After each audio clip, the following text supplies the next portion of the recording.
no? Sí? A la tercera. Molt bona tarda a totes i a tots i moltes gràcies per estar aquí. Avui, d'alguna manera, comencem aquest curs 2025-26 a la Unipau.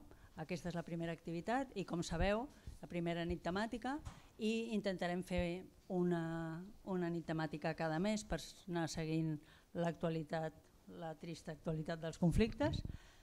Després farem el Memorial Joan 23, el seminari d'hivern i així fins que ens tornem a trobar al curs d'estiu al juliol. Bé, comencem avui amb la primera nit temàtica, que hem convidat a dos periodistes i activistes, a la Patricia Simón, que segurament recordeu que va venir no fa gaire, a final de curs, no? Quan era? Sí.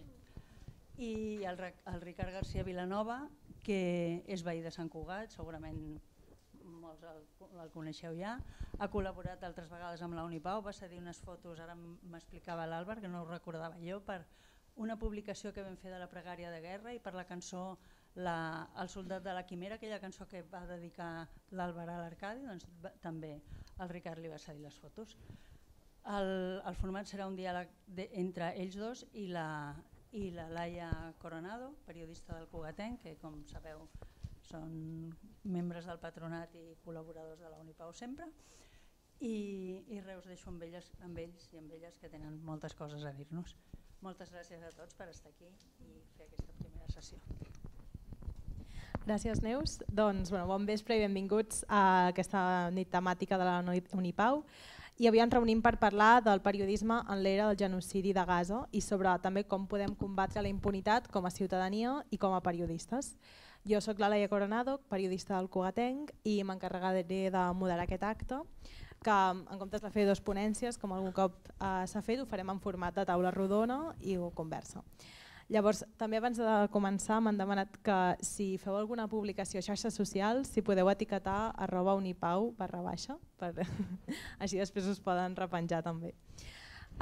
Llavors, avui tenim la sort de comptar amb la Patricia Simón, que és reportera de conflictes i crisis humanitàries i escriptora, que porta més de 20 anys cobrint migracions, moviments socials, conflictes i crisis humanitàries també, en més d'una trentena de països. I a més ha escrit els llibres Narrar el abismo, Periodismo de conflictos en tiempos de impunidad, que ha sortit ara aquest any, i Miedo, viaje por un mundo que se resiste a ser gobernado por el odio, tots dos a l'editorial Debate. Gràcies per ser aquí, Patricia.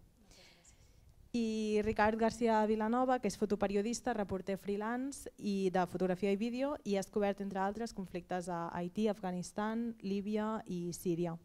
Recentment també ha rebut el Premi Miravisions d'Honor 2025. Gràcies per ser aquí. A vosaltres. Doncs comencem. Un dels temes que volem tractar avui és el com combatre la impunitat. Llavors volia començar per anar una mica enrere i buscar què passava abans del 7 d'octubre de 2023. Llavors, quin paper va tenir el periodisme, sobretot si parlem del nord global, en la cobertura de l'ocupació? Una mica com a caricatura podríem dir que només es parlava de Gaza i de Palestina quan entraven míssils en escena. Hi havia prou informació sobre violacions de drets humans, assassinats i presoners de palestins de Cisjordània o del bloqueig de Gaza. Tu parlaves, Patricia, l'any passat a la nit temàtica, que deies que precisament era molt difícil fa uns anys trobar informació sobre la situació als territoris palestins.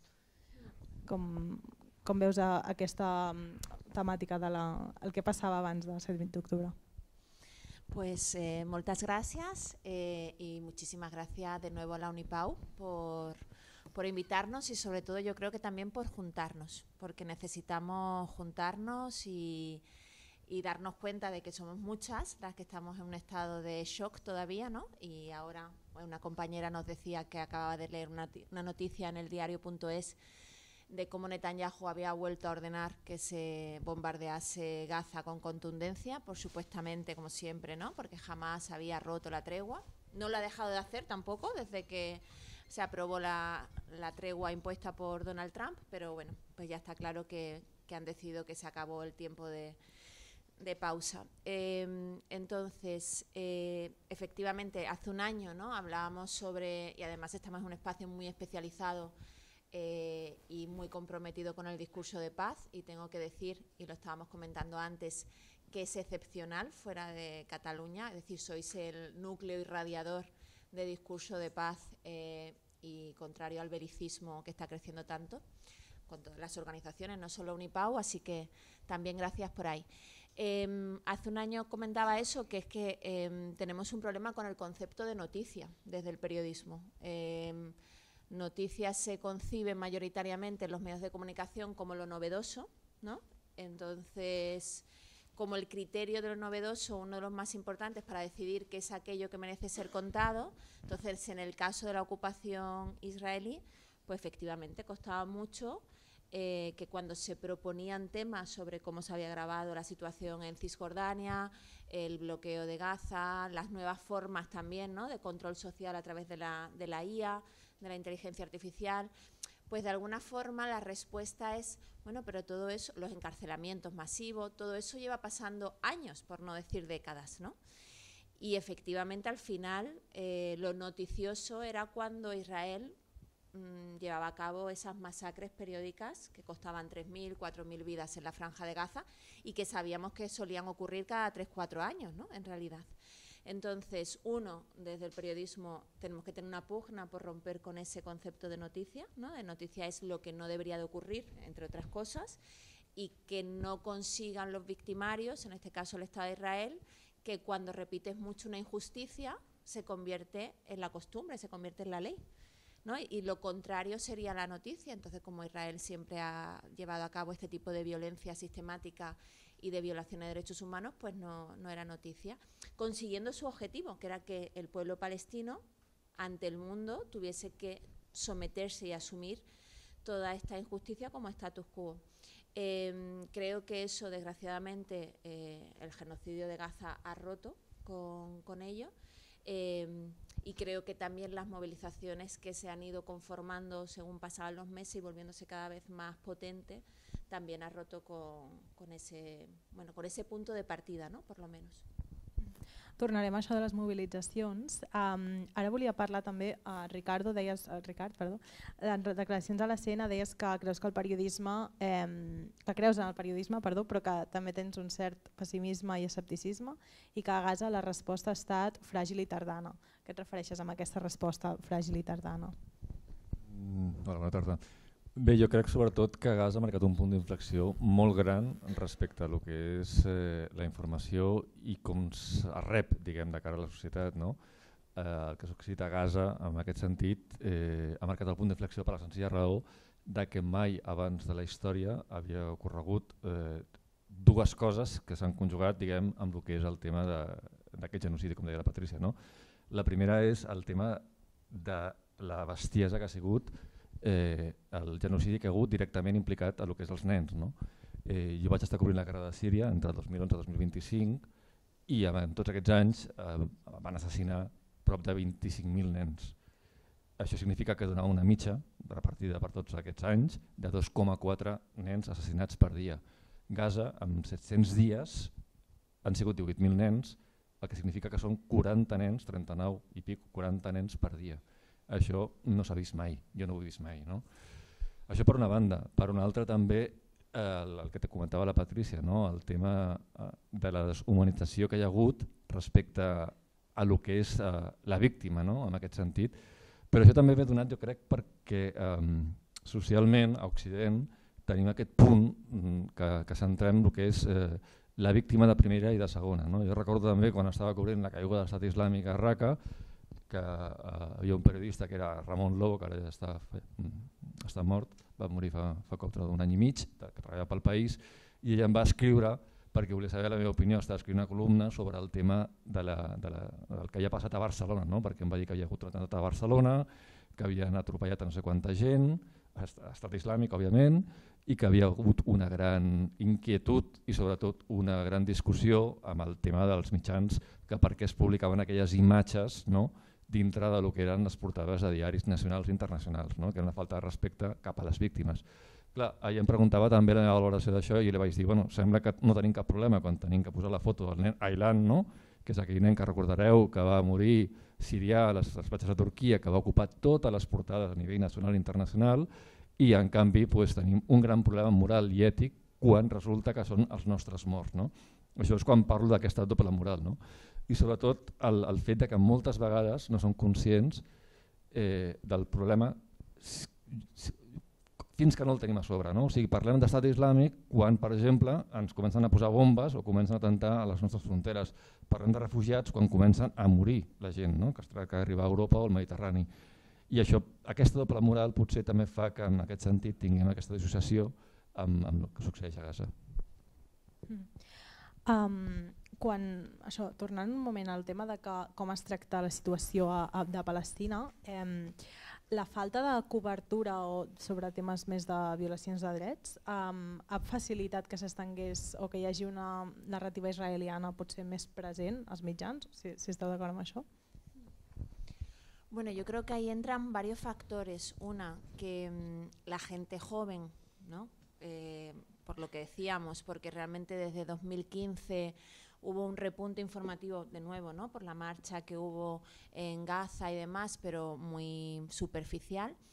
Pero gente que ahora pueda tener 20, 25 años es que ha crecido sin una información como la que a nosotras nos conformó políticamente sobre lo que significaba la ocupación del pueblo palestino. Entonces, realmente Israel consiguió un borramiento de la cuestión palestina mayoritariamente. Había muchos periodistas que intentaban continuamente y que conseguían a veces meter información, pero no había un seguimiento.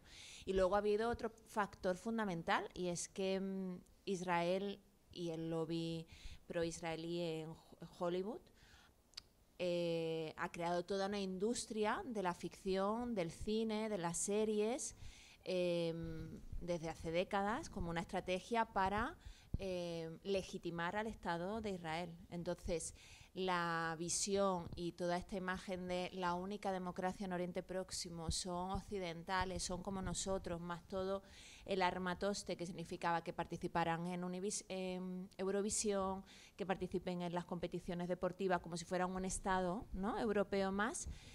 Bueno, eso es profundamente supremacista y racista, porque es porque ellos, ¿no?, que la justificación es el sentimiento de culpabilidad por el Holocausto, pero la lectura es pero porque Israel participa en todo este entramado cultural. Eso ha creado en el imaginario un supremacismo de quiénes son los israelíes frente a los palestinos. Y luego es verdad que durante los... también es verdad que han utilizado y eso también ha hecho que nos cueste más admitir, ¿no?, las barbaridades, la cuestión del Holocausto. Es decir, el libro Narrar el abismo empieza así, explicando, claro, como seres humanos nos cuesta mucho admitir que las víctimas se conviertan en un victimario igual de desalmado que el que antes sufrió una cosa tan atroz como el genocidio, como el Holocausto, ¿no? Entonces, muchos conceptos que eran muy evidentes que se estaban aplicando y muchos delitos contra el pueblo palestino no los nombramos con rigor porque quienes lo estaban haciendo de alguna manera, ¿no?, cargaban con el horror del Holocausto. Entonces, todo eso hizo que al principio, además, con la cuestión del 7 de octubre, muchos medios de comunicación y muchas voces con proyección y con micrófono le costase hablar de genocidio cuando ya era más que evidente. O sea, que la reacción en ese sentido ha sido lenta. Y, por supuesto, que la deshumanización que a través de los medios de comunicación había construido Israel hizo que también costase más pues volver a explicar todo lo que comprendía, ¿no?, la ocupación, el régimen de apartheid, el expolio. Y algo que además creo que cuando había las masacres en Gaza es fácil explicar la injusticia de un bombardeo, ¿no?, y de una operación de este tipo y tal. Pero lo que más cuesta explicar como periodistas y que tengamos el tiempo y el espacio para hacerlo es el enmarañado y complejo sistema de opresión, de vigilancia, de ocupación que hace imposible e invivible la vida de cualquier palestino, también en Cisjordania, ¿no? Y explicar todo esa red creada para que la gente no quiera vivir ahí, para que sea muy difícil querer vivir en esas circunstancias. Por una parte, como es más sutil y más civilino, cuesta más explicarlo, y por otra tenemos un problema fundamental, que es que el 80% de la información que consumimos lo hacemos en el móvil. y es imposible que mantener la atención más de 3 minutos en la misma noticia, y así está totalmente comprobado. Con lo cual, en 3 minutos de lectura, tú lo que lees son titulares y la introducción del resumen básico, cuando lo que necesitas para todo este tipo de procesos es entender el contexto, las causas, lo que hace que se desmonte todos los discursos propagandistas. Ya estás diciendo, uy, que me ha entrado un WhatsApp, tengo una notificación, voy a ver qué pasa en Twitter y me lo mando para leerlo el fin de semana. Y esto está acabando con nuestra capacidad de concentración, por supuesto, pero también con la capacidad de comprensión del mundo y con la capacidad de informarnos. Entonces, yo ahora estoy muy preocupada realmente, porque creo que gran parte de la crisis de las democracias está vinculada con cómo nos estamos desapegando del acto de informarnos, por lo que entraña que todo lo queramos hacer a través del móvil, y la importancia de volver como un acto de rebeldía frente a esta ola reaccionaria, de informarnos no digo en papel, porque ya parece una cosa vintage, pero a lo mejor en la pantalla del móvil, ¿no? Que puedes mantener un poco más la atención, porque es un problema muy serio que parece algo como circunstancial, pero está en el origen de gran parte de esta ola de desafección política y de desesperanza. Tot i aquesta onada de desafecció i tot i la falta de matís, sí que hi ha hagut, com comentaves, una mobilització més gran en els últims mesos, i hi ha hagut com un cert canvi, no? en el relat més majoritari, podríem dir. Llavors, bueno, una mica també amb el que deia Ricard del tema de l'infanticidi, no? de la mort de moltíssims nens. Llavors, com creieu que ha canviat aquest relat mediàtic al llarg dels últims mesos, Ricard? Vols dir com ha canviat o per què ha canviat? O per què, sí. Justament perquè s'han començat a mostrar coses esgarrifoses, com és tot el tema dels nens, no? Els nens que patien fam, els nens que eren assassinats de forma sistemàtica, no? I això, evidentment, juntament amb el fet d'ensenyar les cares dels nens. Hi ha una cosa molt important que moltes vegades parlem els fotoperiodistes, que és posar, diguem, la imatge o la cara amb un nom, no? O sigui, jo recordo quan va passar tot el tema del Covid, jo en aquell moment també estava viatjant, estava a Iraq, si no recordo malament, i vaig tornar aquí i de sobte em vaig trobar un senyor, que per cert es deia Simón, que sortia a les notícies i em anava dient, avui han mort 500 persones. Clar, per mi era una cosa assombrosa, no? Que un senyor em parlés de xifres, de quantitats, i que no em referís res més com a persona, sinó que digués, i sembla que la curva està pujant, està baixant, o sembla que s'està estabilitzant. No? Jo 500 morts no he vist mai en cap conflicte. Jo com a molt a Síria, als pitjors dies de la guerra, podia veure 20, 30, 40 víctimes, però no 500 morts al dia. No? Aquesta deshumanització i aquesta descontextualització, sobretot, i aquesta infantilització és el que fa també que a un moment determinat hi hagi aquesta desconnexió, no? amb la societat. També el fet del que parlava la Patrícia, el racisme pur, no? O sigui, la guerra de Síria, quan va haver-hi tota la crisi de refugiats, va haver-hi una resposta, bueno, certs països com Alemanya sí, però evidentment perquè tenia els seus interessos, però aquí va haver una resposta bastant superficial. Amb el tema d'Ucrània va ser tot el contrari, perquè hi ha una proximitat social, hi ha una proximitat religiosa o hi ha una proximitat, diguem, personal, que sembla que aquests són els nostres, però aquests no. Llavors, tots aquests factors van ser els que en un moment determinat van canviar el discurs, el discurs d'Israel, i sobretot el fet que en un moment determinat els mitjans, a pesar que els mitjans són bàsicament sistemes que tenen responsabilitats en sistemes econòmics, polítics o religiosos, en un moment determinat van assumir que no podien seguir defensant aquell genocidi. I allò va ser el punt d'inflexió que va donar lloc al moment actual que estem ara. Yo querría añadir una cosa precisamente sobre lo que decía Ricard de las imágenes, ¿no? Claro, muchas veces a los periodistas, las periodistas, hay una suspicacia de si estamos ahí como para ser buitres, ¿no? De hecho, con la pandemia, ¿no? Con un artículo que escribí me acusaban de eso porque decía tenemos que sacar a lo que está pasando en los hospitales, ¿no?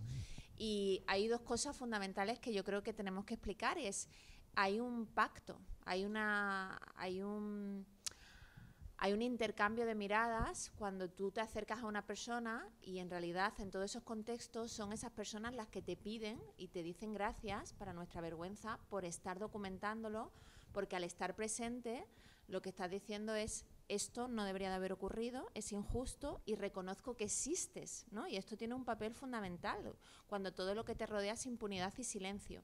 Trasladado a por qué ha cambiado el discurso, yo creo que ahí tenemos que hacer una reflexión profundísima y es...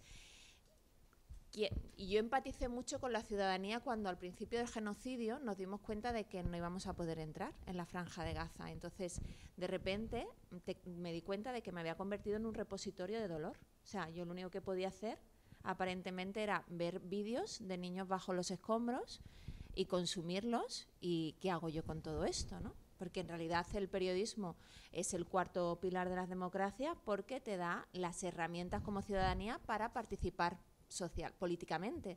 Cuando eso se ha roto, entonces, ¿qué hago con todo este dolor? Y eso hace que muchísimas personas, cada vez más, como sabéis, eviten informarse, ¿no? Y es un grave problema que tenemos.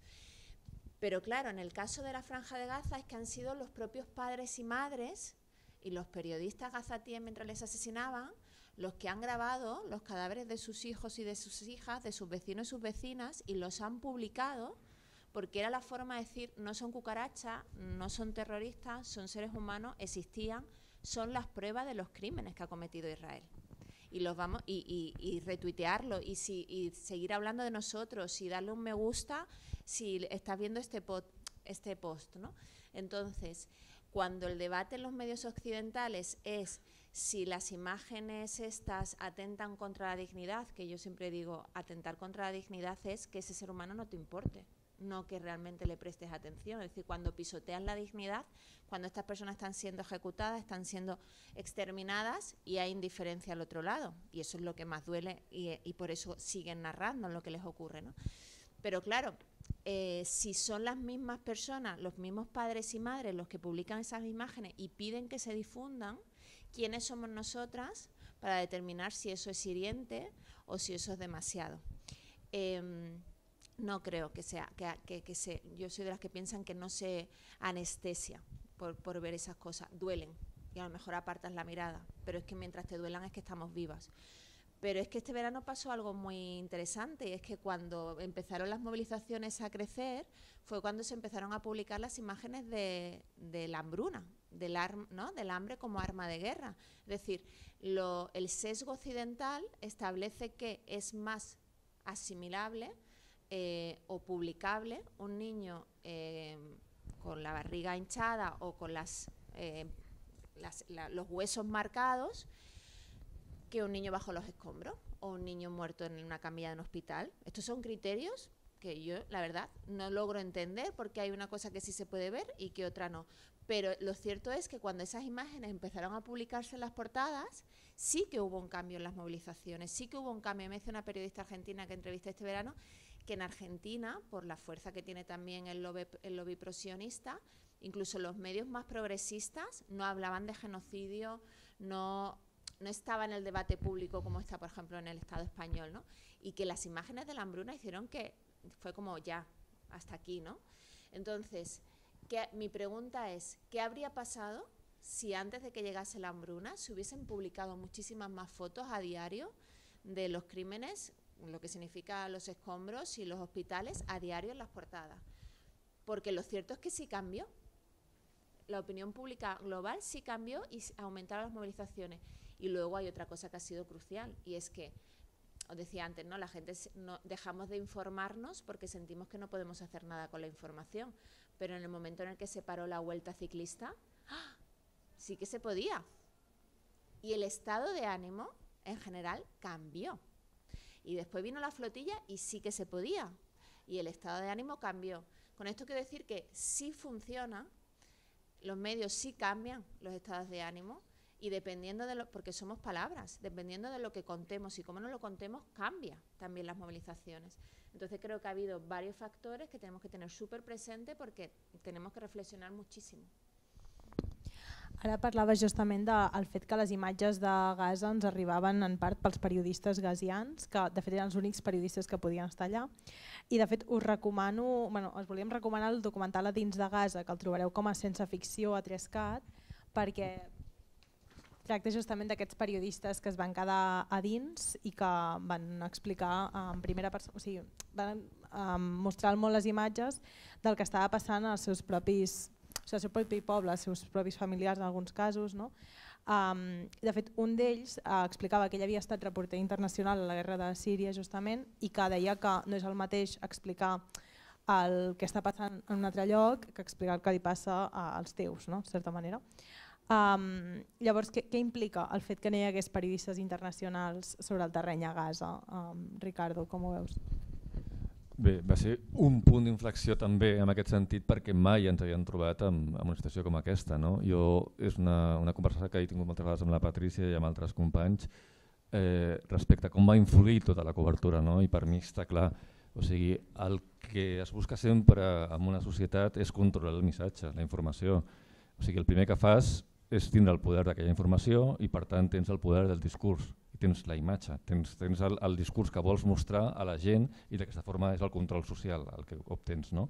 A Gaza, en certa forma, es va aconseguir perquè a pesar de que es van quedar o estaven dintre aquests 248 més altres periodistes que estaven treballant en aquella zona que van assassinar, van aconseguir especificar o dir que els periodistes aquells eren o formaven part del grup de Hamas, no? Que o tenien vinculació amb el grup terrorista. No? Què hagués passat si hagués entrat periodistes occidentals? Jo penso que hagués sigut diferent, perquè Israel no hagués pogut justificar de cap manera assassinar, per exemple, 15, 20, 30 o 40 periodistes occidentals, perquè el discurs hagués sigut diferent. Com pots dir que estàs matant a periodistes que tenen vinculació amb terroristes i en aquest cas com no pots fer aquesta assimilació de que aquests periodistes també són terroristes. No? I per mi això va ser un punt d'inflexió molt gran i jo crec que ells tenien molt clar que d'aquesta forma intentarien, si més no, aconseguir modificar el discurs. Una altra cosa és el resultat final que han tingut, no? Amb totes aquestes imatges publicades, el punt d'inflexió que hi ha hagut sobretot amb el tema de les fotografies d'Embruna i amb el moment actual amb el qual ens trobem. No? Però per mi hagués sigut un punt decisiu que haguessin entrat mitjans internacionals en aquell moment. Una de les coses que justament deia el documental és aquesta preocupació pel fet que Israel desacredités les imatges, ho deien ells mateixos, i hi havia una mica, són periodistes de part pel fet de ser gazians o no, i què implica que se'ls hagi acusat en alguns casos després d'haver-los assassinat de ser part de Hamas o acusacions similars. Com ho veus, Patricia? Creo que Israel ha conseguido lo que a lo mejor no hubiese ocurrido, bueno, ojalá no hubiese ocurrido, pero eso, poner en evidencia el racismo profundo de nuestras sociedades, ¿no? A nadie se le ocurre que un periodista alemán cuando cuenta lo que está pasando en su país para un medio español porque habla español se aparte y no vaya a ser, ¿no? Un buen profesional. Esto ocurre cuando son determinados pueblos a los que se les quiere estigmatizar con todas las etiquetas que se suele vincular con las personas del mundo árabe y musulmán, ¿no? Pues ya sobrevuela la etiqueta de terrorismo, además se mezcla Hamas siempre con terrorismo, ¿no? Sin querer entender todo lo enorme, ¿no? Que es lo que entraña Hamas. Bueno, creo que lo intentaron al principio, les funcionó. Luego hay otro tema fundamental que no entiendo por qué más medios, por ejemplo El País sí que lo hizo ya cuando el genocidio estaba avanzado, empezaron a contratar a un periodista gazatí y publicar sus crónicas y traducidas y importadas como un colega más, pero esto se podía haber hecho desde el minuto 1. O sea, porque todo el mundo de los medios conocíamos a periodistas gazatíes estupendos que te pueden mandar la crónica en árabe o en inglés y empezar a publicarla. Y se tardó muchísimo y se hizo mucho desde agencia y siempre según Hamas, y no, siempre como de repente no había periodistas en Gaza. Los mismos periodistas que estaban asesinando por lo claro que tenían, que era crucial que siguieran contando el genocidio de ellos, ellas y de su pueblo, no eran una fuente válida, pero sí, esas sí son fuente válida cuando vamos a los sitios y trabajan para nosotros y nosotras como fixer, ¿no? O sea, es demencial, es un sistema de castas y de racismo que ha operado hasta que ha sido tan dantesca la situación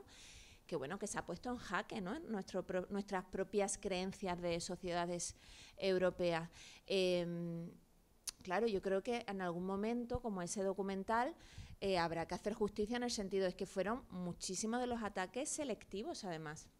Es decir, que se les asesinaba cuando estaban buscando internet con el móvil para mandar la crónica, o cuando estaban al principio en las oficinas de sus medios, o cuando estaban haciendo directos y se sabía perfectamente, ¿no? Es decir, ha habido muchos crímenes de guerra y uno de ellos es este. Pero nosotros fuimos este verano, después de estar en Cisjordania, a Irán, y una de las cuestiones que a mí más me avergonzó de esa visita es que en la llamada guerra de los 12 días, parte de los ataques, uno de los ataques que cometió Estados Unidos con Israel fue contra la radiotelevisión pública iraní, acabando con 2 trabajadores, con toda una instalación enorme y muchos otros heridos. Eso es un crimen de guerra y yo no he visto solidaridad, ¿no?, de los medios europeos, en plan, estamos con los compañeros iraníes.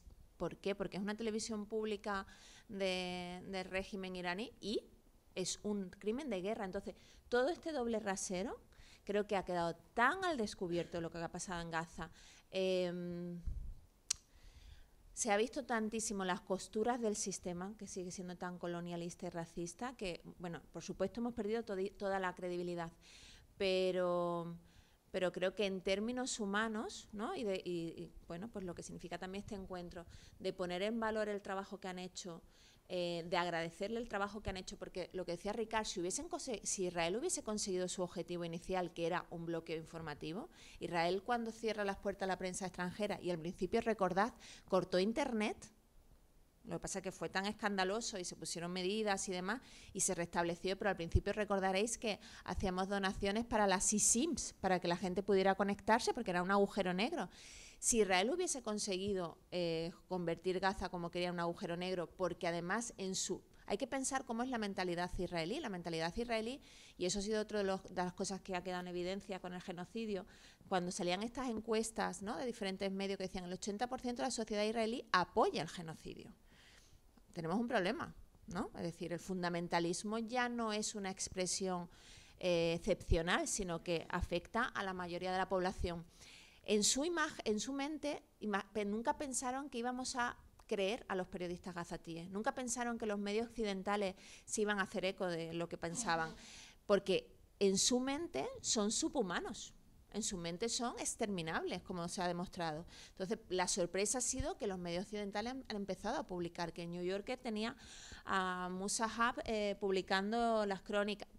Entonces, eso ha roto con su función, pero si hubiesen conseguido su objetivo y no hubiésemos sabido nada, aparte de que el genocidio hubiese sido mucho más rápido, mucho más fácil y mucho más impune, nosotros como sociedad, si no hubiésemos recibido toda esa información, también nos hubiesen despojado de la mínima humanidad que podamos tener, porque entonces sí que hubiese sido hecho en nuestro nombre, con nuestros impuestos, con nuestras armas, pero encima sin nuestro conocimiento y sin posibilidad de que esas movilizaciones se hubiesen desarrollado, ¿no? Entonces el vínculo con la prensa gazatí va mucho más allá de lo gremial, va mucho más allá de lo que significa el genocidio, de lo que hay que seguir pidiendo que sea justicia, es decir, que los responsables de todos estos crímenes tienen que pagar por ello, ¿no?, que es una de las cosas más aterradoras de la tregua impuesta por Donald Trump, que es que no hay rastro.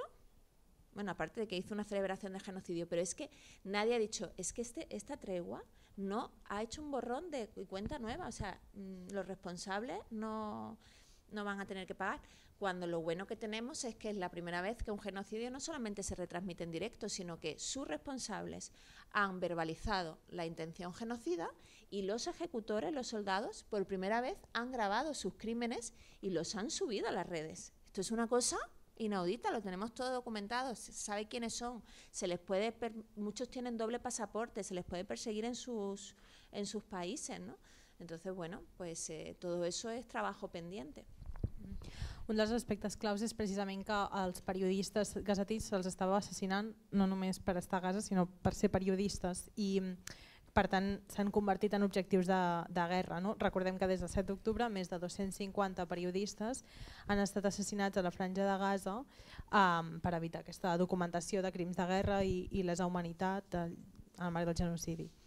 També volem que aquesta nit temàtica sigui un acte de memòria per totes aquelles periodistes palestines assassinades pel sionisme que només volien ensenyar la situació d'extermini que viu el seu poble.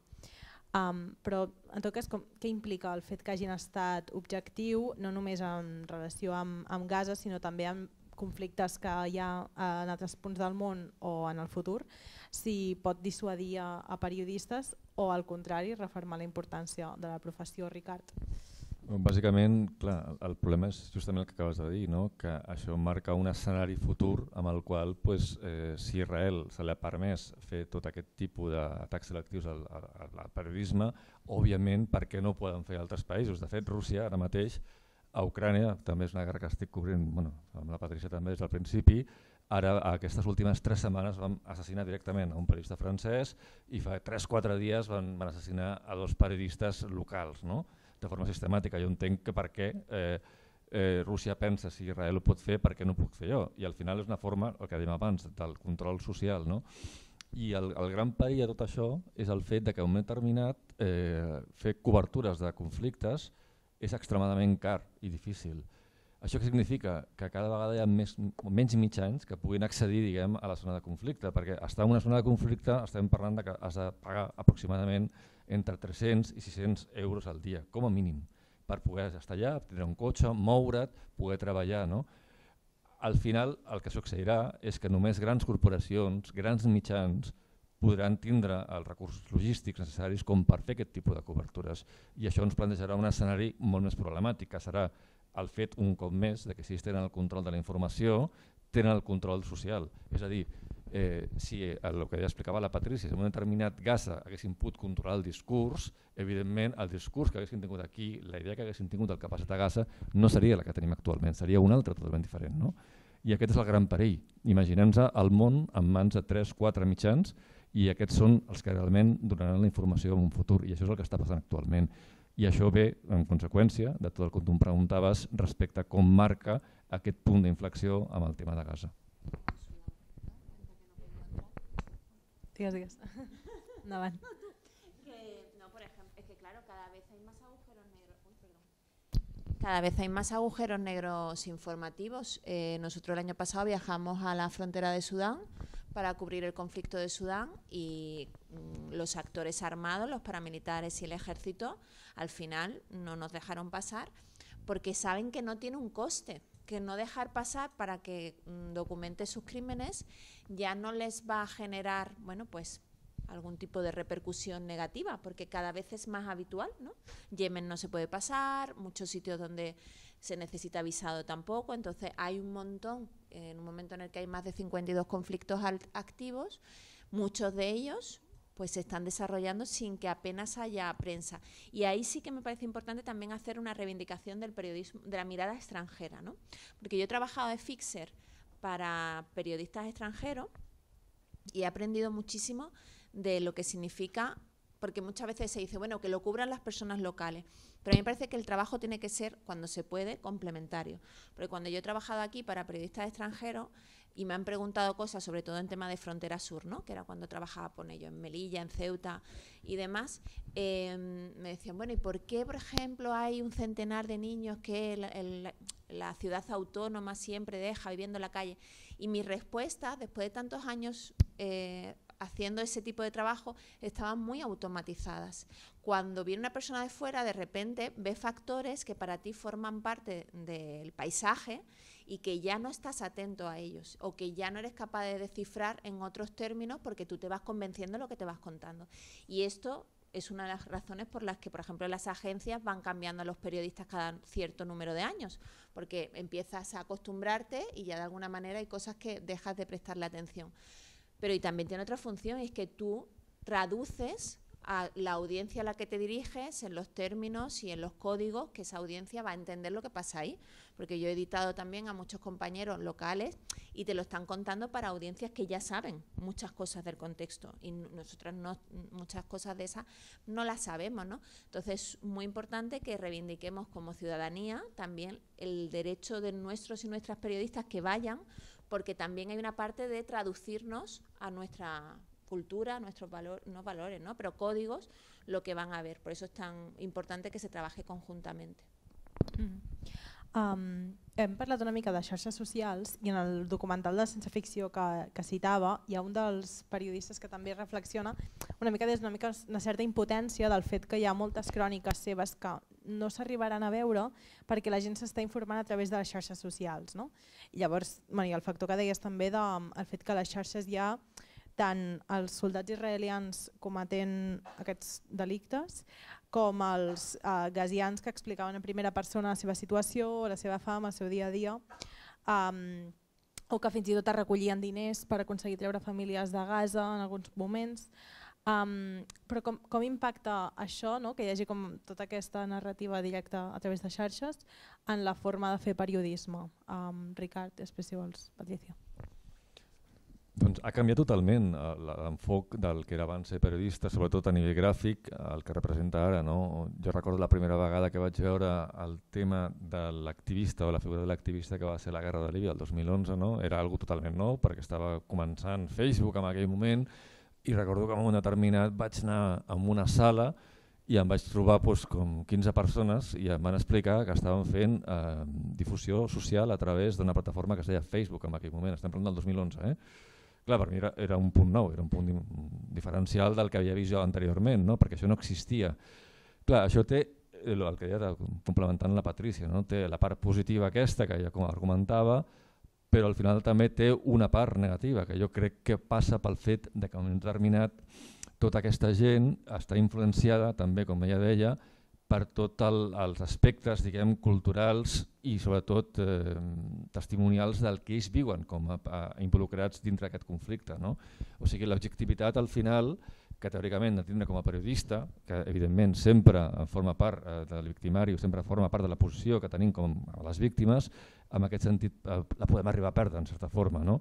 Llavors jo crec que sí que s'hauria de diferenciar molt clar les dues figures, no? Una cosa és per mi l'activista que desenvolupa una feina molt important perquè sensibilitza la societat d'una manera, però una altra cosa són els fets objectius que té que cobrir o que té de donar fe un periodista. No? Si no argumentem la feina de periodista de forma independent, llavors deixa de tindre el valor informatiu. Si deixa de tenir aquest valor informatiu, per tant ja no té aquest valor de transcendència o d'informació de canvi que pot provocar la societat que en un moment determinat nosaltres puguem fer o puguem valorar de cara sobretot, no sé, per exemple, ara parlem de Gaza, no? Al final nosaltres votem una sèrie de partits polítics quan hi ha eleccions i aquests partits són els que intervenen de forma directa, no? I utilitzant aquestes polítiques que determinen si determinat el que ha passat ara, no? Si venen armes, si no venen armes, que diuen que ho fan, que no ho fan, si intervenen, si envien ajudes, tot aquest tipus de coses que fan que un determinat puguin tenir aquestes intervencions. No? Llavors el control d'això ve en part de la informació, perquè al final és la societat que determina aquest tipus de canvi, no? Encara que sigui a última instància, i això és per mi l'essència del que és el periodisme i l'essència del que és la informació. Estem parlant ara del context del genocidi a Gaza en el qual hi ha hagut una tensió mediàtica i social important. Però què passa quan el periodisme no posa el focus en un conflicte i vosaltres heu estat en conflictes que és el cas, no? Com al Sudan o a República Democràtica del Congo? Bueno, com és aquesta situació? Què passa quan no hi ha aquest focus? Bueno, yo creo que ahí se retroalimenta, por una parte, que los medios prestan poca atención porque consideran que va a tener pocas visitas y tiene pocas visitas porque solamente se informa de esos contextos cuando ocurren calamidades, catástrofes, demás, que lo que hacen es transmitir un poco la idea a la ciudadanía. En el caso de Sudán, pues de Sudán solamente se informa cuando hay un genocidio, como el anterior de Darfur o de ahora, o una hambruna. Entonces, en ese imaginario que decíamos, ¿no?, colonialista y racista, pues los sudaneses son personas que se mueren de hambre o en las guerras, porque no hablamos de ellas en otros contextos. Entonces, yo siempre pongo el ejemplo de la revolución de 2018-2019, que fue una revolución absolutamente épica, en la que consiguieron acabar con el dictador, con al-Bashir, que como recordaréis hubo una orden de detención de la Corte Penal Internacional que no consiguió aplicarse y demás, y que gente de todo el país, de diferentes etnias, de diferentes religiones, gente muy joven, chicos y chicas, durante casi un año estuvieron manifestándose prácticamente semanalmente, además de una forma bella en términos éticos, porque la sociedad sudanesa practica mucho una tradición de como rapear, ¿no? E improvisar, entonces hacen crónicas en directo de lo que está pasando y consiguieron acabar con el régimen y consiguieron poner en marcha una transición democrática absolutamente vanguardista.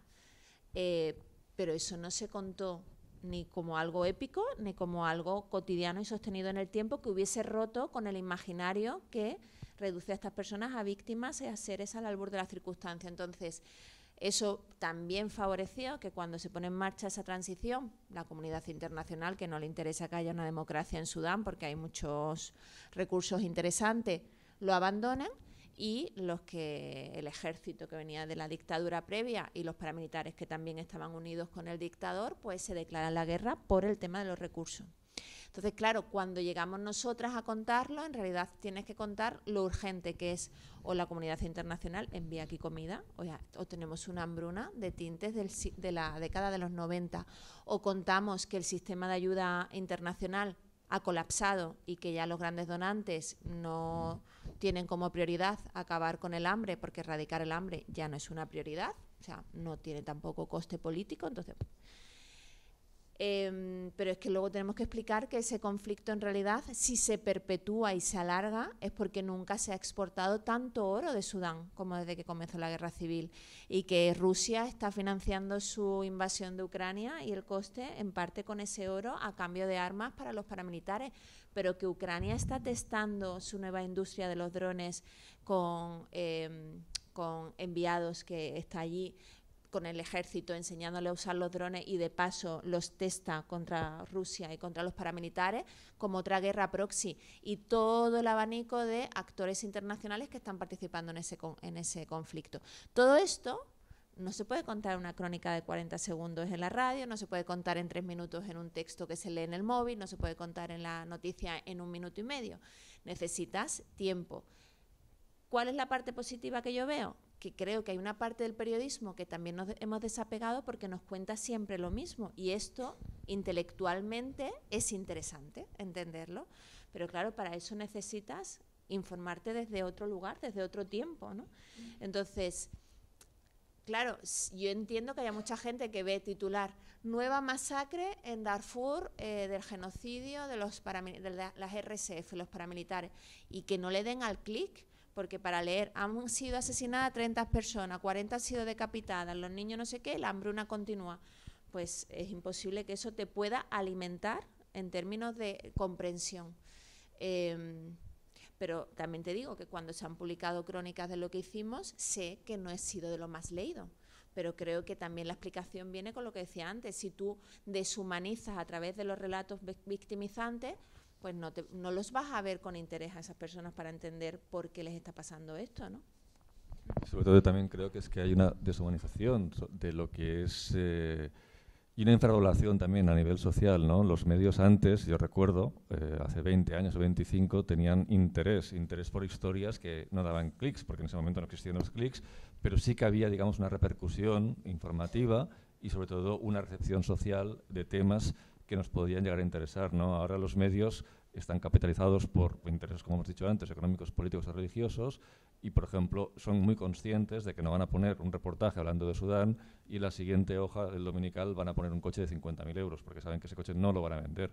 Y al final quien paga ese medio seguramente es parte, o en gran parte, es esa publicidad, ¿no?, que utilizan para justamente sustentar, ¿no?, ese nivel informativo. Entonces, yo creo que también hay esa infravaloración de los medios hacia nosotros, ¿no?, que ellos asumen o dirigen, que es un poquito la idea de contexto que hablaba al principio, ¿no?, de por qué en un momento determinado es tan peligroso que al final 3 o 4 organizaciones controlen la información, porque al final esas organizaciones tendrán el control social y tendrán la capacidad para decidir qué se hace en el mundo, ¿no? Y eso es lo más peligroso que yo veo actualmente. Vale, i acabo aquesta part de taula rodona traient un moment un altre tema que tractes al llibre, que és el de la generació Z, perquè parles amb Patricia que hi ha com un cert major interès que desperta la informació internacional dels drets humans i els continguts que també arriben a través d'Instagram i les xarxes socials, i que hi ha una certa nova consciència, no? En temes com el genocidi, el canvi climàtic i tot el tema també de les revoltes al Marroc, al Nepal i en altres indrets. Llavors, això contrasta una mica amb aquesta visió que hi pot haver també, de la qual és una generació de cristall que no es mobilitza o que no consumeix mitjans. Quin paper tenen la generació Z també en aquest canvi d'hàbits a l'hora de consumir els mitjans de comunicació? Bueno, es que vamos a ver, como recapitulando porque viene mi esperanza es la juventud, o sea, pero ahí soy rigurosa. ¿Quiénes han sido los que pusieron en marcha la gran revuelta contra la crisis climática en 2019? ¿Vosotras? Nosotros no fuimos. ¿Quiénes han sido los primeros que se manifestaron y pusieron en marcha las acampadas en Estados Unidos cuando manifestarse en contra del genocidio era un tema que pone en jaque tu carrera profesional? Los universitarios y las universitarias, ¿no? Luego aquí siguieron, antes de que tuviéramos estas movilizaciones masivas, las acampadas han sido un fenómeno global, y ahora vemos a la generación Z manifestarse, no precisamente en sitios donde manifestarse seguro. En Marruecos hay ya más de 2.000 chicos y chicas encarcelados, según la Asociación Pro Derechos Humanos de Marruecos, por haber salido a la calle para pedir un poquito de libertad, un poquito de menos corrupción y una poquita de oportunidades, ¿no? Entonces, y bueno, Nepal ya habéis visto y tantísimos otros. Entonces, creo que la imagen reaccionaria de los mayores, ¿no? De la juventud, en realidad es porque vemos un espejo de lo malo de nosotras. Pero la juventud no se informa por los medios de comunicación. Uno, porque los medios de comunicación, y lo sabemos, atraviesan una crisis de credibilidad enorme. Otra cosa es que yo soy de las que piensan que nunca se ha hecho tanto buen periodismo. Creo que nunca ha habido tantos periodistas y tantas periodistas haciendo muy buen trabajo en sitios muy dispersos, con formación, con compromiso y poniendo un esfuerzo y una dedicación absolutamente a cambio de precarización, que eso es para estudiarlo, ¿eh? No creo que haya tantísimas profesiones en las que las personas nos autoprecarizamos con tantísima pasión. Pero porque hay una concepción vital de que no es un trabajo más, sino que es una forma de estar en el mundo para sembrar justicia, y esa es nuestra militancia. Pero eso está por una parte. Luego esa gente joven, es que la mayoría no habrán visto a sus padres y madres comprar el periódico, ¿no? O pagar una suscripción. Quiero decir, replican también un comportamiento que en muchos casos ven en sus casas, y su forma de consumo va por otros derroteros, que son pues estas píldoras de internet. Yo creo que ahí ha habido negligencia institucional. Creo que los gobiernos, entendiendo que sabían que la juventud no se le estaba dando información de calidad, y la ultraderecha puso toda su maquinaria, ¿no? Industrial al servicio de captarlos, de haber creado, bueno, aquí por ejemplo está Someva, ¿no? que está intentando también llegar a gente joven y demás en catalán. Bueno, pues esto RTV hizo Gen Z, pero creo que en realidad no se tomó suficientemente en serio. Entonces, cuando decimos la juventud que ha sido absorbida por la ultraderecha, es que por el otro lado no le estábamos dando nada, porque las periodistas de mi generación, de alguna manera lo que queríamos era la validación de los y las mayores, es decir, de quienes considerábamos que nos tenían que tratar como iguales, y entonces pues nos dirigíamos a gente de nuestra edad o mayor, y dejamos el páramo vacío y lo llenaron. Pero sí creo que nunca ha habido tanta gente que defiende los derechos humanos, que cree en los derechos humanos, también entre la gente joven, y lo está demostrando. Entonces, y también creando contenidos, ¿eh? Otra cosa es que para nosotras sean superficiales, y que yo sí creo que ahí lo que tenemos que ver es cómo se generan contenidos que lleguen por las redes sociales, que atraigan la atención y que luego de alguna forma les lleve a otra cosa, ¿vale?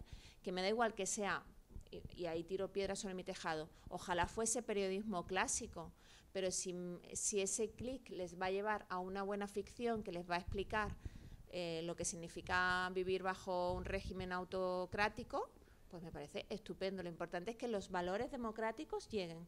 Otra cosa es ya el formato, ahí no soy nada tradicionalista, pero sí, tenemos que tomárnoslo en serio porque están reclamando, o sea, ellos están ahí en el espacio, un espacio que ha sido creado para polarizar, porque os recomiendo mucho un libro que acaba de publicarse de Julia Nueno, lo coordina, que ella trabaja en Forensic Architecture, es de aquí, y coordina un libro publicado por Galaxia Gutenberg que se llama Genocidios, aparte de mis libros, que acaba de salir, pero bueno, también podéis comprar otro.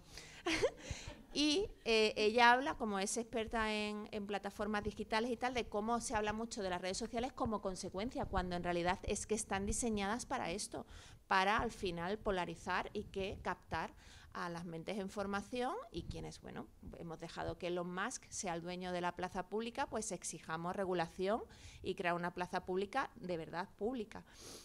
Pero tenemos que generar contenido. Y creo que eso ya a los más mayores nos va a costar, pero a los periodistas jóvenes, ahí és vuestra responsabilitat. Vale, doncs no sé si vols afegir alguna cosa, Ricard. Vale, doncs en aquest cas obrim torn de preguntes i bueno, això, tenim una estoneta per si voleu fer alguna intervenció. No sé si hi ha algú que vulgui començar. Vale.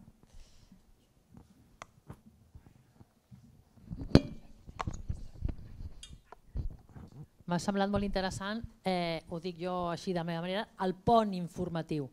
És a dir, jo crec que la diferència en aquests moments és que així com amb la guerra de Sarajevo i tal, els periodistes venien de fora i miraven, jo crec que ara era tant la importància que l'heu ressaltat vosaltres dels periodistes locals que hi han sabut fer periodisme, però també necessitaven el pont. I per tant, això que dius tu, que és tan car de poder informar i necessitar tants diners, potser es pot abaratir si fas aquest pont. És a dir, fas el pont, però hi ha d'haver-hi un pont entre el local i el de fora.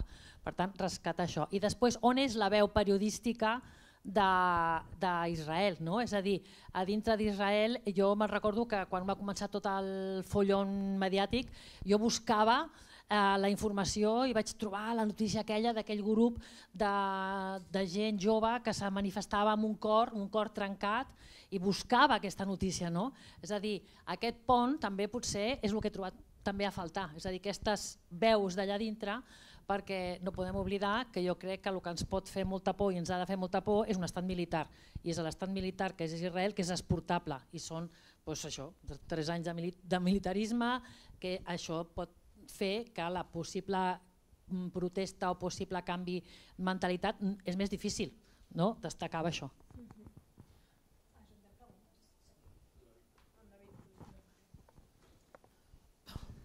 A veure, una qüestió, em sembla bé que es digui que poder hi ha llocs del món on hi ha una certa rebel·lió per part de la joventut, però em dona que deixi'm que això és més un voluntarisme que no pas una realitat.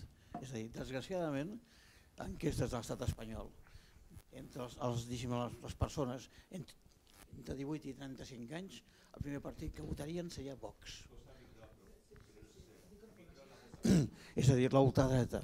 I això no és únicament una qüestió de l'estat espanyol, sinó que en altres països europeus està passant el mateix. Anglaterra està pujant, diguem d'una manera astronòmica, l'extrema dreta. Milei acaba de guanyar ahir unes eleccions gràcies, entre altres coses, al vot de la joventut. És a dir, que per molt voluntarisme que estiguem dient, no estem al 2014, quan pensàvem que la joventut era de l'esquerres i que volíem un món millor i diferent. El 2021 això va canviar, o el 2017 va començar a canviar, i el 2025 jo crec que la batalla cultural l'hem perdut des d'aquest punt de vista i ho tenim molt malament per donar-li la volta.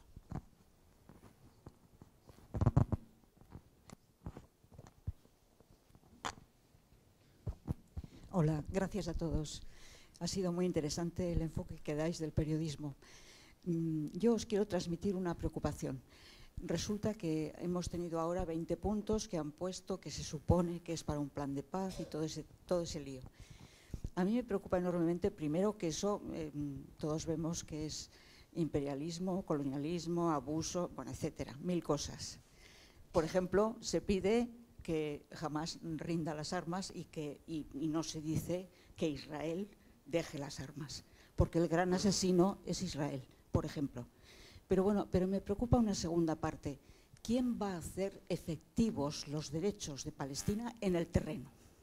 Porque claro, sabemos que Netanyahu nunca cumple. Netanyahu siempre, bueno, pues es que rompe el pacto al día siguiente, o sea que no le importa nada. ¿Quién frena a Netanyahu? Y ya sé que, bueno, ahora el tribunal para Gaza, un tribunal especial, ha dictaminado que el veredicto que eso es un genocidio. Y invita a la comunidad internacional a implicarse, a comprometerse. ¿Por qué los estados no lo hacen? Entonces, ¿qué papel, qué función? A mí me parecería genial que escribierais sobre esto, que informarais a la gente. Lo importante que es, porque siempre dicen, o podemos decir, ¿yo qué puedo hacer? Pues yo no puedo hacer nada. Bueno, pues todos podemos hacer algo y entonces, no sé, transmitir esa conciencia de que realmente si los estados fallan, nosotros no podemos fallar. Bueno, gracias.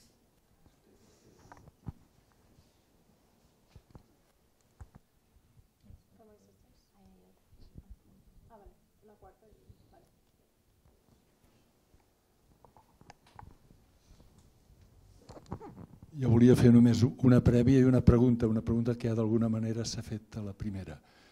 La prèvia és fer un reconeixement públic de la tasca dels periodistes que han arriscat la seva vida per el seu compliment professional. Jo penso que s'hauria d'haver un reconeixement per part de tots nosaltres. I segon, la pregunta que ha fet la primera senyora que ha parlat és el paper dels periodistes israelians en aquest conflicte. Ella s'ha queixat de que semblava que no hi era. Volia saber si teniu informació de quina reacció hi ha hagut crítica sobre la política israeliana en el conflicte de Gaza per part dels periodistes israelians.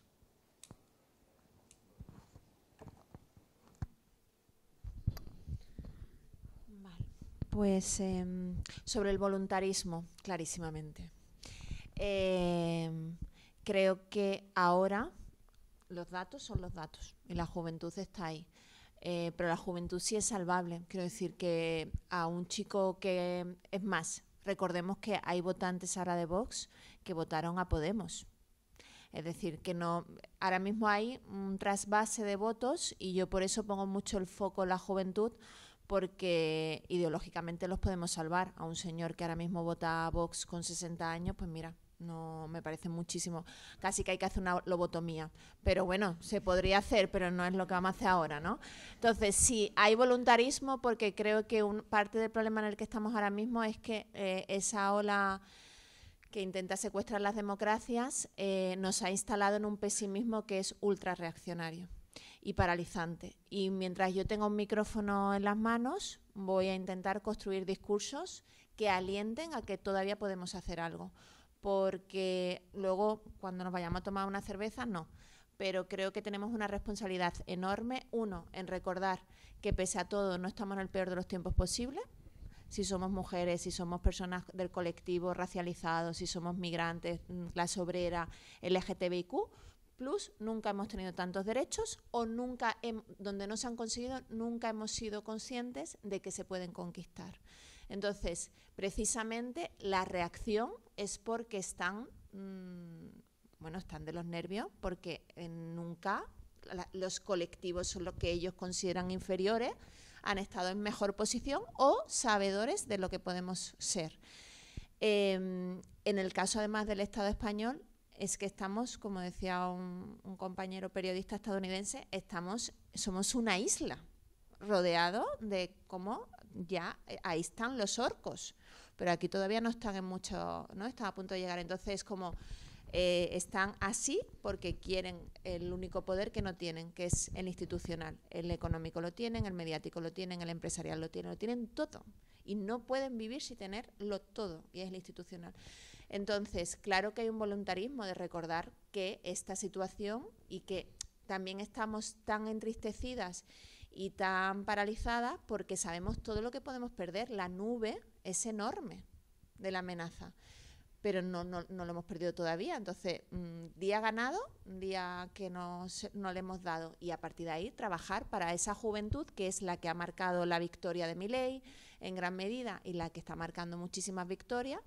Pues es que no los podemos dar por perdidos, porque entonces, ¿qué significa? Que los próximos 100 años vamos a estar bajo una dictadura, ¿no?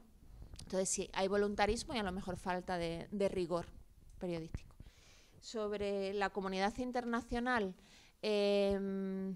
pues mira, yo por ejemplo creo que estamos desaprovechando, creo que vinculándolo con esa ola reaccionaria y con lo que preguntabas sobre la comunidad internacional, en realidad hablamos de derecho internacional, ¿no? Cómo lo han destruido o cómo está casi destruido, de los valores éticos y demás, pero en realidad debajo de todo ese entramado que el genocidio ha conseguido o ha intentado sepultar, lo que hay son eso, valores éticos, que había un consenso social y que ahora ya no hay ese consenso. Entonces, todo nuestro trabajo en todos los ámbitos, en el educativo, porque lo de la sociedad israelí no es solamente los 3 años de Mili, es que todo el aparato mediático, educativo y tal, está diseñado para deshumanizar al pueblo palestino, a los árabes y a los musulmanes, ¿no? Por ese orden. Entonces, para mí es un proceso de secta. O sea, y la gente que he entrevistado israelí, que de repente se ha dado cuenta del odio en el que vivían y cómo eran cómplices del régimen deshumanizante del pueblo palestino y de la ocupación, todo lo que han tenido que hacer es muy parecido a cuando sales de una secta.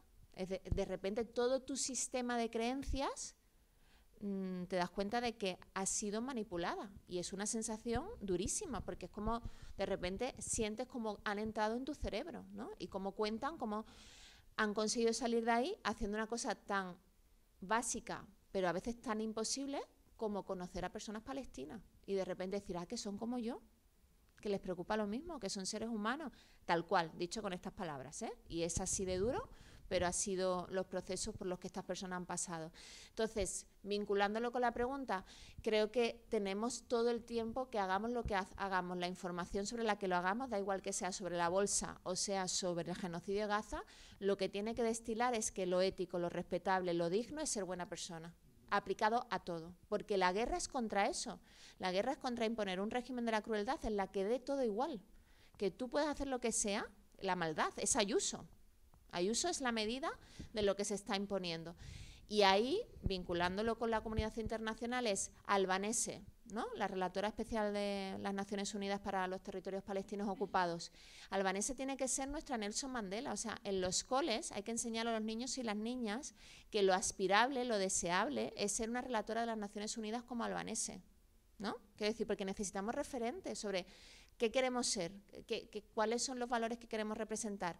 Pues igual que tiene que estar Berta Cáceres, entendiendo lo que ha sido, las defensoras y defensores de derechos humanos son el gran capital, en el sentido patrimonio, de quienes creemos en la decencia, para contagiar de valores, porque además muchas veces los contamos como mártires de la causa. Hombre, la gente pues eso no quiere ser Berta Cáceres porque no quieren que la asesinen, pero sí puede querer ser una persona como Albanese, ¿no? Que es donde va, hay mucha gente que se emociona y que le agradece y que representa la dignidad, la decencia y la valentía. Y cuando contemos si creemos ese referente como Albanese, contemos, es la primera vez que un país como Estados Unidos sanciona a una persona como Albanese, que la sanciona y que ella ya no puede tener una tarjeta de crédito, ha perdido su casa de Washington, su familia, no puede hacer contratos con PayPal o Spotify, o sea, todas las empresas estadounidenses no puede ya tener relación, eso es fortísimo, te limita toda la vida. Pero es que han sancionado a los fiscales de la Corte Penal Internacional, sus correos de Microsoft, ¿no? Entonces, está la parte de los valores y luego explicar todo el entramado que no permite la rebeldía, no permite la decencia. En cuanto la decencia toma un poco de poder, la represión es brutal. Entonces, todo eso creo que tenemos que contarlo porque además yo creo que es algo de nuestro tiempo muy particular que no se está contando bien y creo que puede generar también ejemplos para gente que se quiera sumar a la causa, ¿no? Y luego la otra cuestión era lo israelí. De los medios, de la prensa israelí. Pues esta es otra de las lecciones, creo que, del genocidio y es somos enemigos del pueblo. Para Netanyahu, los periodistas dignos, como los de Haaretz o como los de 972, son personas a los que persigue legalmente, de hecho ha intentado sancionar a estos medios, ¿no? Los ha criminalizado, los presenta como traidores como enemigos de Israel y por tanto están muy amenazados. Donald Trump nos presenta a los periodistas como enemigos del pueblo, Bolsonaro nos presenta a los como enemigos del pueblo, Le Pen somos el enemigo del pueblo, el Vox, Alvise, Vito Quiles, o sea, la internacional del odio a los periodistas, junto a los académicos, a los pensadores, a todo lo que signifique pensar, crear pensamiento, independencia, soberanía mental, somos enemigos. Y en el caso de Israel son un puñado mínimo, que como el puñado mínimo de activistas antiocupación, pues son personas muy estigmatizadas y muy aisladas. Y también a ellos hay que reconocerle la inmensa labor que han hecho, que en el caso de Haaretz y de 972, que para mí son los que más sigo, seguro que hay alguno más, han hecho muchísimo mejor periodismo en general sobre el genocidio que la inmensa mayoría de los medios occidentales. Han llamado a las cosas por su nombre, han hecho seguimiento diario y han hecho periodismo de investigación que nos ha permitido saber, por ejemplo, el tema de los algoritmos, ¿no?, de la IA que establecía qué número de víctimas civiles son aceptables cuando se bombardea un edificio. Cuestiones que tienen que ver con cómo es la guerra hoy en día, ¿no?, los términos de tortura a través de los drones y demás, que vamos a verlo en muchos otros conflictos y que nuestros medios de comunicación, cero.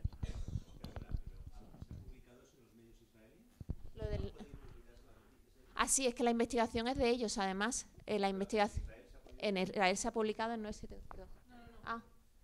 Sí, la investigación es de 972, de este medio de comunicación, la han investigado ellos y lo han publicado ellos, que es donde trabaja Yuval Abraham, el codirector del documental de Northernland.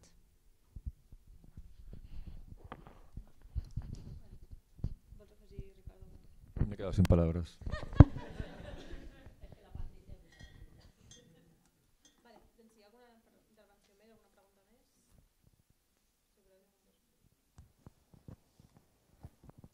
Hola, buenas tardes. Mira, en primer lugar le agradezco a la compañera y el compañero que están ahí de lo que han hablado sobre el tema de Palestina en general y en Gaza en especial. En segundo lugar, desde mi punto de vista, las Naciones Unidas, que siempre le damos tanta importancia, tanto que decir, en la guerra de Irak, los gobiernos de Estados Unidos y sus aliados, Inglaterra y entre ellas España, que participó en el genocidio o en la guerra de Irak, asesinaron a más de 1 millón de personas. Y de esto, nadie habla de esto. Como si ya no ha pasado nada. De 1 millón de iraquíes, no es nada. Por eso, cuando hablo ahora de Palestina, no me extraña las Naciones Unidas. No tiene, o no se atreve ni siquiera, tiene más de 140 artículos de condena a Israel. Y no se atrevió a aplicar ni uno. En cambio, sobre los países árabes o musulmanes, cuando se trata, tienen que aplicarlos a rajatabla, como lo han hecho en Siria, en Palestina, todos lo aplican a rajatabla. Y cuando se trata de Israel, miran a la otra cara. Lo estamos mirando, lo que está pasando en la guerra de Ucrania, la doble moral de los países europeos. Y especialmente estoy hablando de los gobiernos europeos. No estoy hablando de los ciudadanos, porque le he visto en mis propios ojos cómo sale la ciudadanía cada día en toda Europa contra lo que está pasando en Palestina. Pero estoy hablando de los gobiernos. Y el segundo punto, lo que quería decir a la señora, ¿qué podemos hacer aquí como ciudadanos? Olvidando de los gobiernos. Sí podemos hacer algo a nivel personal cada uno. Es el boicot al Estado de Israel. Usamos el BDS, boicot de desinflación y de inversiones sobre al Estado de Israel. Esto sí podemos hacerlo. Sabemos hay muchas compañías y empresas que trabajan con el Estado de Israel. Aquí en San Cugat hay muchas. Podemos no trabajar, no podemos no comprar de esta gente. Esto sí, en Sudáfrica sí ha funcionado. Y aquí se puede funcionar. Si todos hacemos esto, sí se puede funcionar. Y gracias.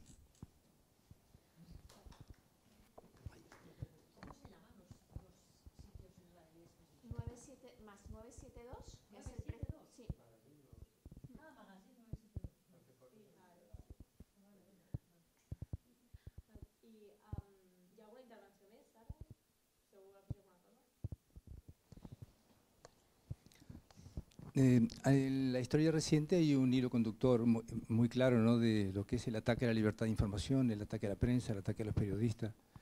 Sí, la guerra de Vietnam fue el último gran conflicto, la última gran masacre que los periodistas informaron.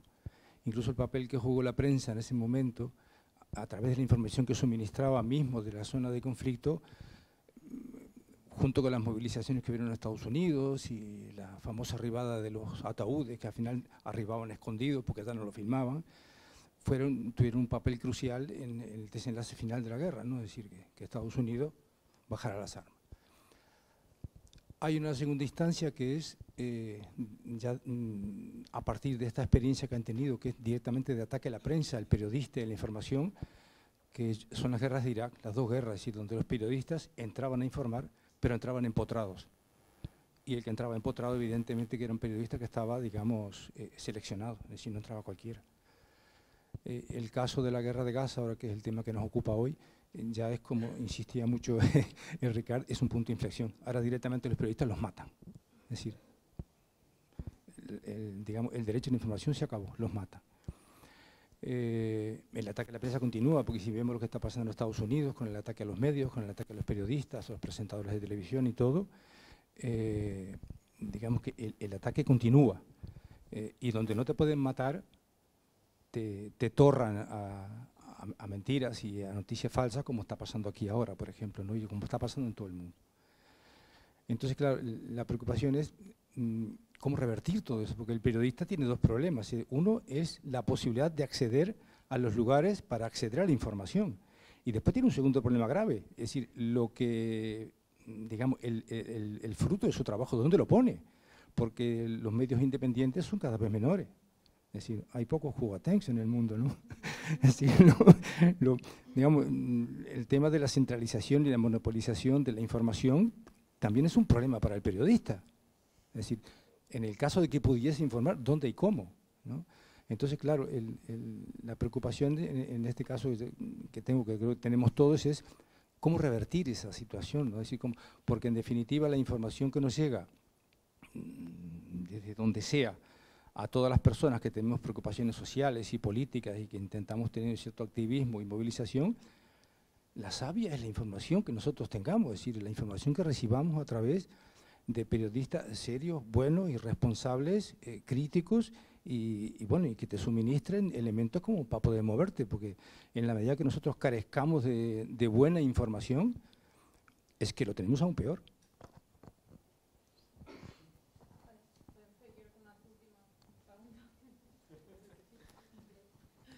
Seré superbreu. Una cosa que ens ha passat últimament en el Cugatenc precisament és que gastem tant de temps desmentint barbaritats que no tenim temps a fer investigacions com les que comentaves, no? Llavors, l'actualitat i anar malauradament a remolc de coses que malgrat tot has de desmentir t'impedeix fer coses en aprofundiment. Evidentment depèn d'estructures de mitjans, hi ha qui té més recursos, qui té menys i tot el que tu vulguis, no? Però crec que això també fa que al final la percepció del periodisme siga o purament d'actualitat o purament fets molt d'actualitat. I en canvi cada vegada tenim menys mitjans. Jo soc dels friquis que es compra Le Monde del dissabte perquè és l'únic diari que encara té un format gran i t'ocupa 2 pàgines el reportatge, per això ho fem 4. Per tant, no sé com poden canviar, perquè és una qüestió de formats, és una qüestió d'audiència i de diverses coses, no? Per tant, com no simplificar excessivament i com no caure en aquesta actualitat que t'impedeix explicar el context, que és el que realment importa per entendre les coses.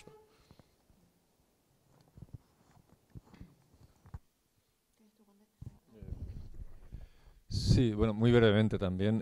Respecto al señor que hablaba de Naciones Unidas, yo quería añadir un pequeño punto, ¿no? Precisamente Naciones Unidas fue el vehículo que consolidó la creación del Estado de Israel y precisamente Israel va a ser el Estado que va a conseguir la evolución de Estados Unidos, porque ha quedado en evidencia. Está claro que como tal esa organización no tiene el poder necesario como para intervenir de forma directa o como parar todo lo que tendría que haber hecho cuando empezó este genocidio, ¿no? Eso por una parte. Respecto al tema de revertir, yo creo que eso se soluciona básicamente con educación en las escuelas, por supuesto, y hacer entender a las nuevas generaciones que justamente lo que tú decías, ¿no? Que esa savia, que sin información no tenemos esa capacidad de decisión, ¿no? Como sociedad tenemos que tener esa información para poder decidir el futuro de lo que nosotros queremos ser. Si no tenemos esa información, no tenemos ese control. Y vuelvo un poco sobre ese argumento que decía antes de que al final el gran peligro en el cual estamos es que 4 corporaciones, 5 a lo sumo, serán las que van a controlar esa información en el futuro. Que eso es lo que está pasando, ¿no? Los grandes medios van a controlar ese discurso y si eso no se revierte pues con, digamos, organizaciones informativas independientes y sobre todo con esa educación inicial, difícilmente nos vamos a encontrar un mundo en el cual pues podamos tomar ningún tipo de decisión, ¿no? Y no sé si tú quieres añadir algo más. Siempre. No, porque estaba pensando que a nosotros nos han puesto una demanda ahora en La Marea y a 3 periodistas que hemos hecho una investigación sobre los vientres de alquiler, ¿no? Sobre la industria de los vientres de alquiler.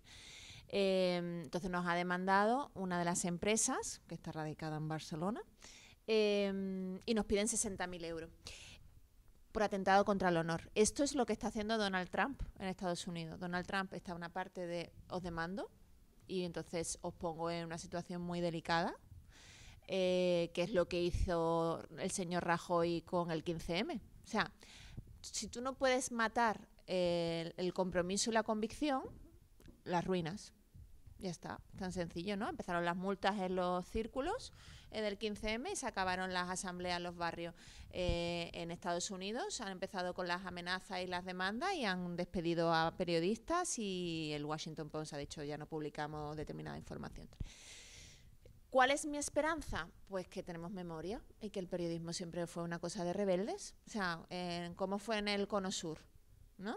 ¿Quiénes eran los periodistas durante las dictaduras del Cono Sur? Gente que era demócrata y que podía estar como humanista escribiendo obras de teatro y estaba escribiendo las crónicas clandestinamente y demás.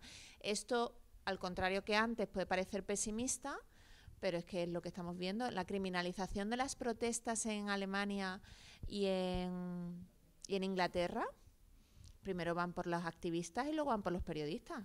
La demanda que ha puesto el juez Peinado hoy contra el diario, la amenaza, ¿no?, del juez Peinado contra el diario.es por la publicación hace un año de la entrevista con el ministro Puente pidiéndole 50.000 euros, que dice el juez Peinado que además de pagar los 50.000 euros por indemnización, que no vaya a publicar nunca más el diario.es una crítica a su actuación judicial. O sea, ¿qué sensación de impunidad tiene que tener ese señor para atreverse a poner eso por escrito, ¿no?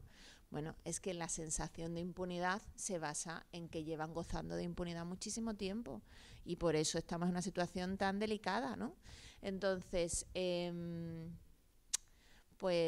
ojalá no tengamos que verlo, pero el periodismo era eso. El periodismo era un constructor de democracias y desgraciadamente ahora somos enemigos para los vientos de la historia, de cómo están soplando. Y además recordemos que esta aparente libertad, ¿no? Mis profesores, para mí siempre mis maestros en el periodismo eran los periodistas colombianos, que fue de los que aprendí realmente los derechos humanos. Y entonces yo me acuerdo de estar con Eduardo Márquez, que era el presidente de la Federación de Asociaciones de Periodistas de Colombia, en su oficina, y que timbraban en los tiempos de Uribe, no hace tanto, 2008, 2009, y él pedía a quien timbraba que se quitara el casco, porque en ese momento habían asesinado a cientos de periodistas en Colombia, muchos paramilitares con el casco puesto, en la moto, llegaban, te mataban y ya está. Cuando estaba en la oficina timbraban y entonces el repartidor, sí, en la puerta, el timbre. Y entonces, claro, le decía, quítate el casco, porque muchos de los que asesinaban a periodistas lo hacían con el casco de la moto puesta. Entonces, quiero decir, ¿tenemos que llegar a ese nivel de mártir? No, no estoy diciendo eso, pero que sabemos que esto ha sido una excepción en la historia de la humanidad, que los periodistas pudiéramos gozar de sistemas democráticos que nos blindaban y demás. y nuestros compañeros y compañeras se jugaban la vida porque era su vocación. Entonces eso tiene que formar parte, no de decir quiero llegar a eso, porque a lo mejor yo no me quiero arriesgar a ese punto, pero que sepamos que eso es para muchísima gente el periodismo, y más ahora. Y eso lo vinculo con, yo no sé cómo lo vamos a hacer, porque si lo supiera, pero sí creo que tenemos que estar continuamente como combinando, ¿no? La parte de la surgencia, que es parte del periodismo, de hay bulos que hay que desmontarlos, porque los bulos están consiguiendo una confrontación y una violencia brutal. 2, creo que tenemos que empezar a pensar un poco, no estar siempre a la reacción. Y el otro día compartía con Xavier Giró un artículo que escribí porque me llegó la convocatoria de la gira que ha hecho Vito Quiles, el señor antidemocrático por universidades, y como me llegó una semana antes de las universidades dije, ya está, claramente está copiando la estrategia de Charlie Kirk. En las universidades estarán pensando cuál es la estrategia para no hacerle el juego, ¿no? Porque sabe que quiere que se prohíba. Me presento como la víctima, si hay confrontación tengo la imagen, si no hay confrontación y del discurso tengo la imagen, o sea, es win-win. Pero al otro lado tenemos que pensar, ¿no? No podemos estar siempre reaccionando. Entonces, bueno, y entrevisté a varios profesores y profas diciendo pues qué pensaban ellas que era lo que había que hacer. ¿Sirve para algo? Probablemente no, porque él está consiguiendo su objetivo, está pasando por todas las universidades y haga lo que haga, consigue la foto. Pero creo que desde el otro lado, el adelantarnos y pensar también es fundamental. Y luego, pues creo que el periodismo siempre ha sido como la pirámide invertida, es eso, ¿no? Es que tú puedas elegir el nivel de profundización. Entonces tenemos que dar a veces una noticia breve y a veces darnos el lujo del Le Monde Diplomatique, ¿no? Y de hacer el reportaje de 2 páginas, sabiendo que solo unos cuantos van a leerse el último párrafo, donde hay que ponerlo mejor para darles un regalo. Vale, doncs moltíssimes gràcies. Fins aquí la nit temàtica que hem titulat Periodisme en l'era del genocidi de Gaza. Moltes gràcies per participar-hi, Patrícia, Ricard, i també tot el públic assistent, els que heu intervingut. Aprofitem també per convidar-vos a la propera nit temàtica, que tindrà lloc el dimarts 18 de novembre, com sempre aquí a la Casa de Cultura. Vindrà en José Ángel Ruiz a presentar el seu llibre Iugoslàvia, la guerra i la paz en los nuevos países balcánicos. Aprofito també per dir que des del Cugatenc hem tret un monogràfic sobre Palestina i la resposta local al genocidi, i també el trobareu als vostres seients. I res, doncs, fins aviat i gràcies a tots.